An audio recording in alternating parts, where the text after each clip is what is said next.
გამარჯობა, ეთერშია ქრონიკა 11 საათზე, ახალ ამბებს გიორგი აბაზაძე გაგაცნობთ. გარეთ ჩარევა როგორც დიდი გამოწვევა, ასე აფასებს ქართული ოცნება ამერიკაში ფარას კანონის გამკაცრების მოტივს. ეროვნული ბანკის მიერ საერთაშორისო რეზერვების დაგროვებამ ფინანსური ბაზრების ნდობა გააძლიერა.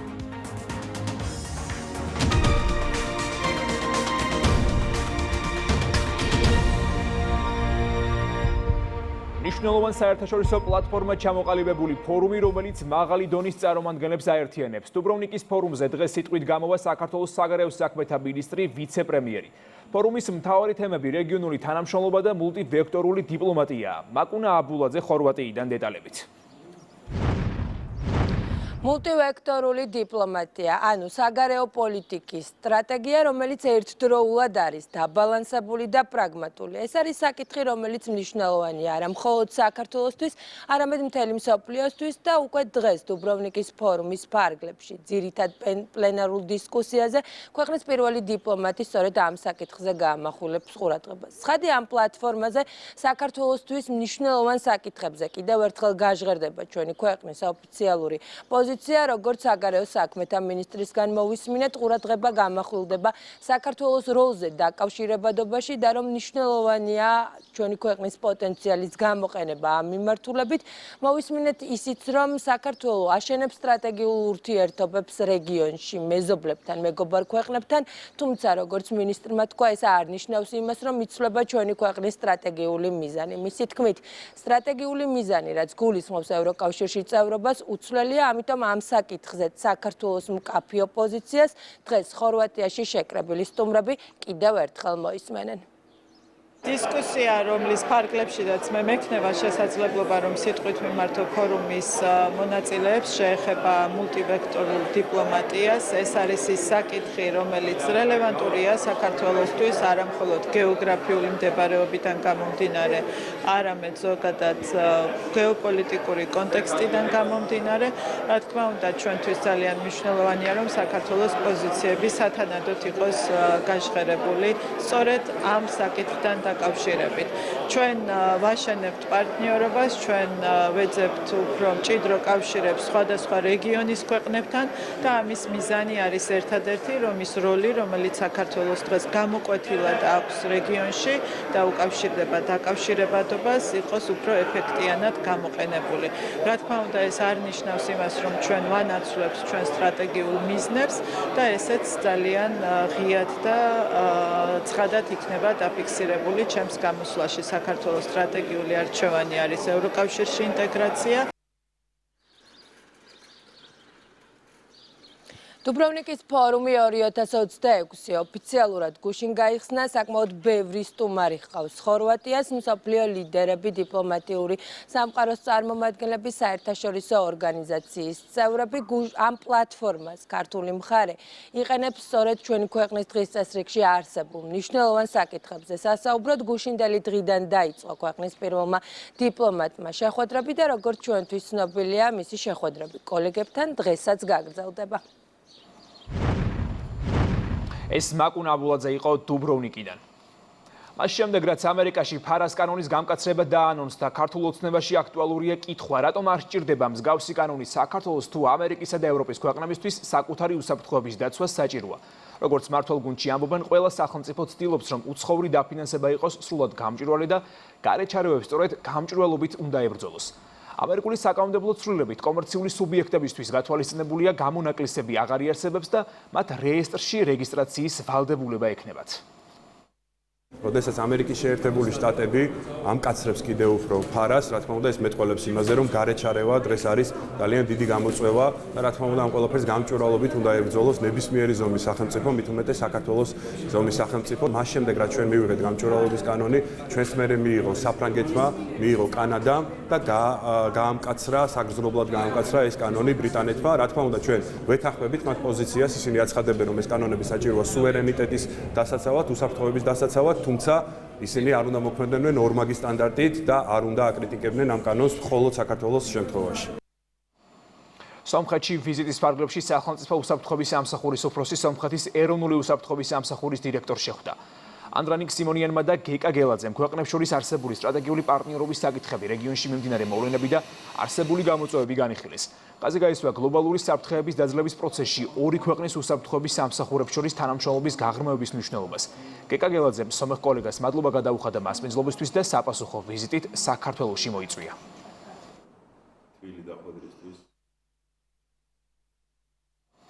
სამუშაო შეხვედრები გამართა შინაგან საქმეთა მინისტრმა რაჭა ლეჩხუმსა და ქვემო სვანეთში, ასევე გურიის რეგიონში.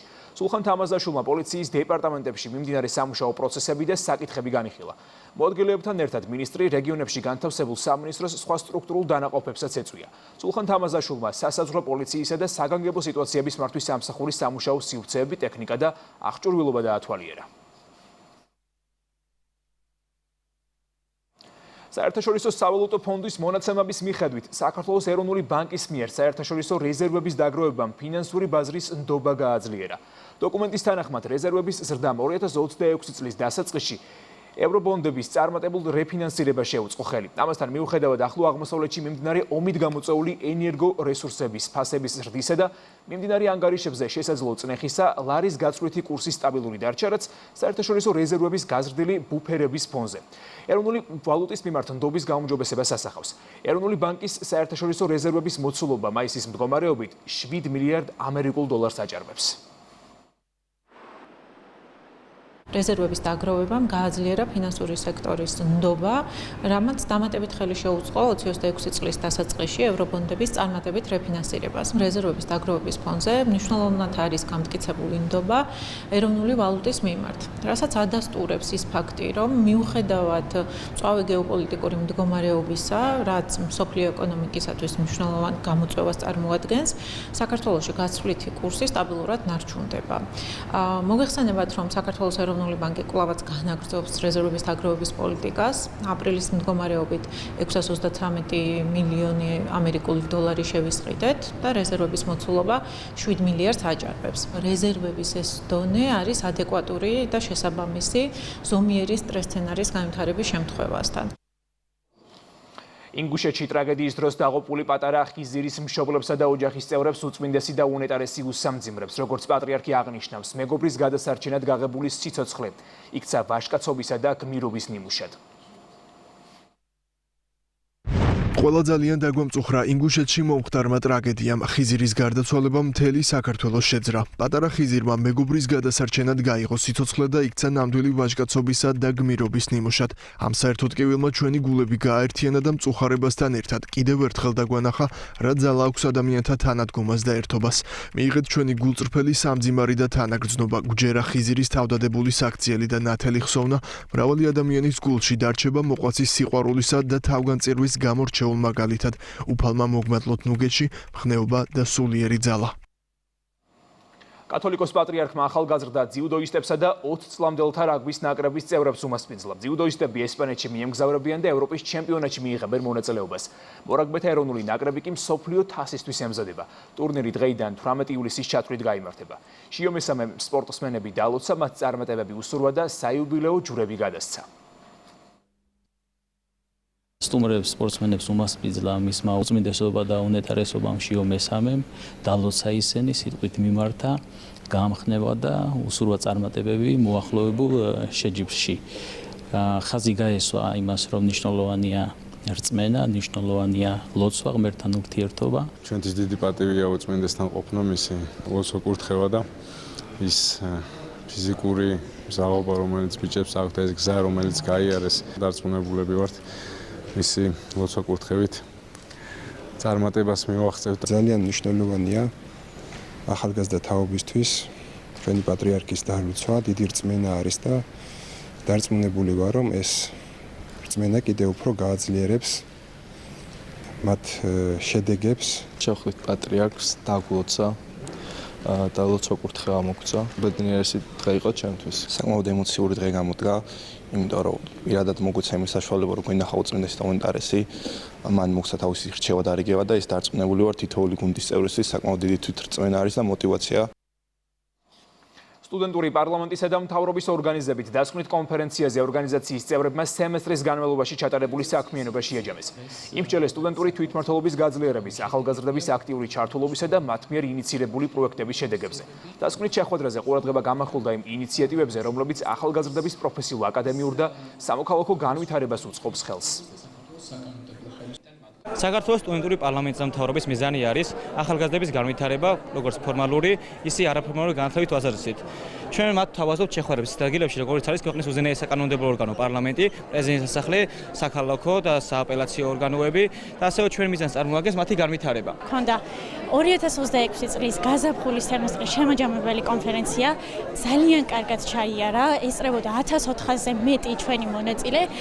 ვისაუბრეთ იმ განხორციელებულ პროექტზე, რაც მთელი წლის განმავლობაში განხორციელეთ, ასევე სამომავლო გეგმებზე. ძალიან მოხარულები ვართ, რომ ყველა შევიკრიბეთ აქ და შევაჯამეთ ის შედეგები, რაც ჩვენ დავდეთ 2 სემესტრის განმავლობაში. ვიყავით ჩართული ძალიან ბევრ კარგ და მნიშვნელოვან პროექტზე. ეროვნული სიმფონიური ორკესტრის 100 წლის საიუბილეო საკონცერტო სეზონის ფარგლებში კულტურის სამინისტროს მხარდაჭერით სიმფონიური მუსიკის მორიგი კონცერტი გაიმართა. თბილისს ეწვია მსოფლიოში აღიარებული მუსიკოსი, ჰობოსტი და დირიჟორი ფრანსუა ლელუ, რომელიც ეროვნულ სიმფონიურ ორკესტრთან და ვირტუოზ პიანისტთან ცოტნე ზედგენიძესთან ერთად წარდგა მსმენელის წინაშე. ახალგაზრდა ქართველმა კომპოზიტორმა და პიანისტმა ეროვნული სიმფონიური ორკესტრის აუდიტორიაში გამართულ კონცერტზე სერგეი რახმანინოვის საფორტეპიანო კონცერტის ნომერი 3 შეასრულა. ეროვნული სიმფონიური ორკესტრის საიუბილეო სეზონი კი გრძელდება, რომელიც 15 ივლისს ცნობილი ქართველი საოპერო შემსრულებლების გაერთიანებული გუნდისა და ეროვნული სიმფონიური ორკესტრის მონაწილეობით დაიხურება. მე ძალიან მიყვარს თბილისში დაკვრა, განსაკუთრებით ნამდვილად, იმიტომ რომ პირველი კონცერტი ჩემი ცხოვრებაში, ორივე სოლო და საორკესტრო გავმართე აქ.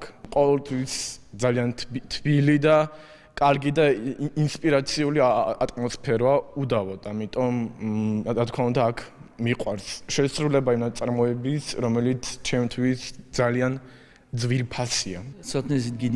ცოტნესთან ერთად გამართო კონცერტი და უდირიჟორო ორკესტრს დიდი ბედნიერებაა ის, რომ საოცრად ახალგაზრდა გამორჩეული ნიჭის მქონე შესანიშნავი პიანისტი და მუსიკოსია. უნდა აღვნიშნო მადლიერება ეროვნული სიმფონიური ორკესტრის თითოეული მუსიკოსის მიმართ. მადლობა მათ ასეთი თანამშრომლობისთვის. მეორე დღეა გემო ფესტს ქუთაისი მასპინძლობს. კულინარიული ფესტივალი ტურიზმის ეროვნული ადმინისტრაციის ორგანიზებით ხვალინდელი დღის ჩათვლით გაიმართება. გემო ფესტზე იმერეთიდან 20-მდე მეწარმე და 18 ვინდური მონაწილეობს და წელს პირველად აფხაზეთიდან 10 მეწარმეა წარმოდგენილი. მოწყობილია სამეწარმეო ბაზარი, ღვინისა და ხემსის პავილიონი, აგროზონა, საბავშვო სივრცე, გრილისა და ბარის ზონები. გასტრონომიული ფესტივალის სტუმრებს საშუალება აქვს დააგემოვნონ როგორც ტრადიციული, ასევე იშვიათი და ნაკლებად ცნობილი იმერული კერძები და მონაწილეობა მიიღონ გასართობ აქტივობებში. ძალიან ბევრი სტუმარი მოვიდა, მათ შორის ძალიან ბევრი იყვნენ ბავშვებთან ერთად, რაც ორმაგად გვახარებს. დღეს ასევე გელოდებით ყველას გემოფესტს და დღის განმავლობაში იქნება ძალიან ბევრი გასართობი და საინტერესო აქტივობები და დღის ბოლოს გვეყოლება ბლუზ ბენდი ამერიკიდან, რომელიც ძალიან კარგ საღამოს გვაჩუქებს თითოეულ ჩვენთანაც. სოფელ უდაბნოში ჩიჩხიტურის კოშკის მიმდებარე ტერიტორიაზე სახალხო დღესასწაული გარეჯობა გაიმართა. დღესასწაულის 50 წლის იუბილესთან დაკავშირებით გამართულ ღონისძიებაზე მთავარი თემა იყო დავით გარეჯის სამონასტრო კომპლექსის ისტორია მე-6 საუკუნიდან დღემდე. გაიმართა შემეცნებითი, კულტურული და სპორტული აქტივობა. სტუმრებს საშუალება ჰქონდათ დაეგემოვნებინათ ტრადიციული კერძები, ასევე მონაწილეობა მიიღოთ ღვინის დეგუსტაციაში. მოეწყო ადგილობრივი მხატვრების ნამუშევრების გამოფენა გაკეთებას. ამდენი მონაზონი მოწესე არ მოვიდო და ამ ადგილებში რო არ ყოფილიყო ღვთივკურთხეული. და რომ ჩვენი მცველია დღევანდელ დღეს და ამ აღნიშვნების დღეს ჩანს, რომ ხალხმა რა გინდა იცოდეს მნიშვნელობა ამისი, მოდის რომ უხილავი მადლით აივსოს და უკან სახში დაბრუნდეს გულსახზე. ადგილი არის ჯილდო ამ ქვეყნისათვის და ამ ხალხისათვის. აქტიურად მიმდინარეობს ღონისძიება. გარშემო არის წარმოდგენილი როგორც შემეცნებით, ისე გასართობი აქტივობები, გარემო არის შთამბეჭდავი, წელსაც ადგილობრივმა ხელისუფლებამ იზრუნვა, რომ გარემო ყოფილიყო შთამბეჭდავი. მეც ყოველწლიურად აქტიურად ვარ ჩართული ამ დღესასწაულზე. ხაჭაპური დავაცხე, კუქდარი დავაცხე, ფეტვიანიც დავაცხე. ხალხს ვასპინძლობთ. წლევანდელი გარეჯობა სიმბოლურია, იმიტომ რომ დაფუძნებიდან 50-მე გარეჯობა აღინიშნება წელს. ყოველი გარეჯობა არის უფრო და უფრო მასშტაბური, წლევანდელი გარეჯობას გამორჩეულია, რისთვისაც მინდა მადლობა გადაუხადო მუნიციპალიტეტის ხელმძღვანელებს.